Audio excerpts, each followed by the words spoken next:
Hello guys, स्वागत बा हमारा फिर से नया ब्लॉग। आज हम तो लोग को कुछ खास हकीकत चीज अपन दिखावे वाला बानी जौन की लोग के मन में बहुत शंका बा। हम आइल बनी बड़ा दुबई बनी। गांव के लोग तो सोचत है कि बाप रे दुबई में गइल बा फलाना के लइका खूब पैसा झाड़त है। तो लोग आज हकीकत बता देते नहीं हो कि हम कितना माने कमानी आ तो लोग दिखाइयो देते प्रूफ। ठीक बनू ये महीना का हम सैलरी के तो लोग प्रूफ दिखाएं। ई देखला के बाद मत ये लोग फलाना के लइका खूब कमाते हैं तो लोग गुणा भाग कर ये लोग कितना हम कमैले बनी महीना। ठीक बनू दादा खाई तो पढ़ती हमारा लगा बा हमार नाम महीना देखला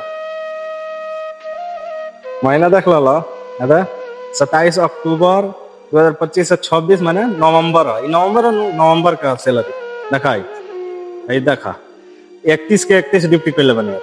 ठीक और बाद सही देखा कितना आयल 840 रुपया आयल बा भाई। अब बताओ लो 840 रुपया के कितना होता जोड़ घात के भाई, जोड़ घात के बताइए लोग 840 रुपया कितना आता।